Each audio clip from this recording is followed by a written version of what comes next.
दोस्तों आपके साथ इस वीडियो में एक ऐसा केस डिस्कस कर रहे हैं जो बहुत ही इम्पोर्टेंट आपके लिए रहने वाला है।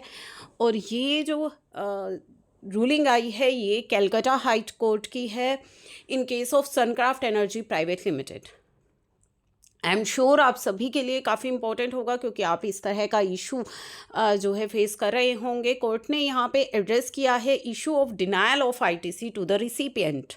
तो एज अ रिसिपिएंट आपका जो आईटीसी है अगर वो डिनाई किया जाता है without conducting proper investigation of supplier, तो आपको क्या करना है, ये किस तरह से इस केस में क्या हुआ।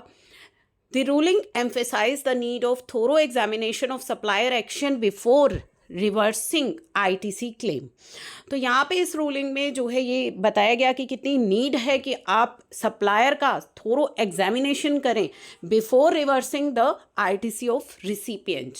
तो बैकग्राउंड बेसिकली इस केस का क्या था, इसमें एक प्रेस रिलीज का भी जिक्र किया गया। The dispute centred out denial of ITC avail किया था वो जो आईटीसी सनक्राफ्ट एनर्जी प्राइवेट लिमिटेड ने। The assistant commissioner of state tax ने एक डिमांड नोटिस उनको इशू किया क्योंकि जो है यहाँ पे डिस्क्रिपेंसी थी उनकी 2A एंड 3B आईटीसी के अंदर। The court found that, court का यहाँ पे जो कोर्ट की ऑब्जर्वेशन थी कि no investigation was carried out against the supplier.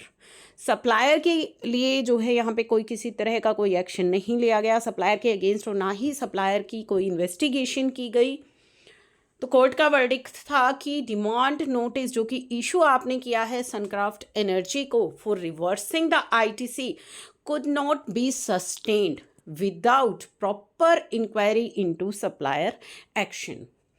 The court refer to the judgment जो कि ऑनरेबल सुप्रीम कोर्ट ने भी दी है in case of Bharti Airtel Enterprise India Limited, emphasizing that 2A should only serve as facilitator for self-assessment, not a conclusive basis for denial of ITC.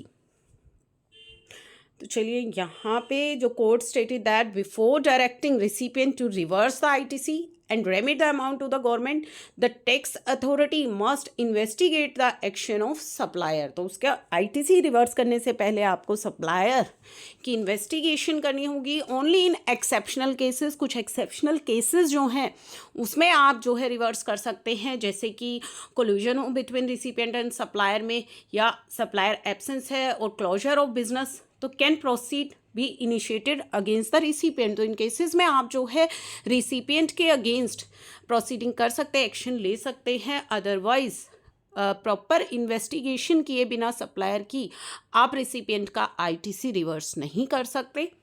तो इसका conclusion क्या है? The Kolkata high court ruling provides clarity on denial of ITC without proper investigation. ठीक है, तो यहाँ पे क्या कितनी ज़रूरत है कि थोरो इंक्वायरी की जाए सप्लायर की before taking any action against the recipient. और इसमें जो है ये रूलिंग की कॉपी आपको मिल जाएगी। और इस रूलिंग में जो एक प्रेस रिलीज इशू की गई थी 18 अक्टूबर 2018 को, उसमें क्लैरिफिकेशन भी इशू की गई थी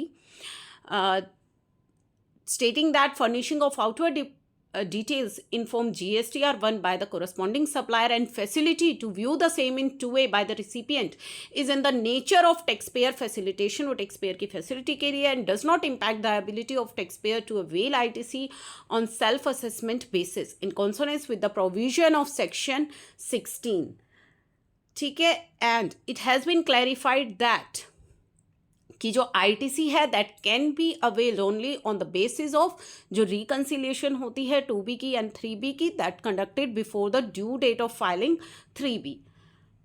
इन द प्रेजेंट प्रेस रिलीज जो कि 4 मई को इशू की गई थी, क्लैरिफाई किया गया था there shall not be any automatic reversal of ITC from buyer. तो ध्यान से देखिएगा इस प्रेस रिलीज में क्या चीज़ें क्लियर कही गई कि कोई भी ऑटोमेटिक रिवर्सल नहीं होगा आईटीसी का on non payment of tax bye seller, अगर सेलर आगे टैक्स नहीं जमा करवाता है। In case of default in payment of tax by supplier, अगर सेलर अगर जो सप्लायर है वो डिफॉल्ट करता है टैक्स पेमेंट में, तो जो रिकवरी है shall be made from the seller. However reversal of credit from buyer shall also be an option available रहता है रेवेन्यू अथॉरिटी के पास इन एक्सेप्शनल सिचुएशन में रिवर्सल हो सकता है, लाइक मिसिंग डीलर है, क्लोजर हो गया है सप्लायर के बिजनेस का, supplier is not having adequate assets, तो उस केस में जो है आप रिसिपिएंट को के अगेंस्ट जो है एक्शन ले सकते हैं। अदरवाइज आपको जो रिकवरी करनी है वो सप्लायर से करनी होगी। सप्लायर की इन्वेस्टिगेशन किए बिना आप रिसिपिएंट का जो आईटीसी है वो रिवर्स नहीं कर सकते।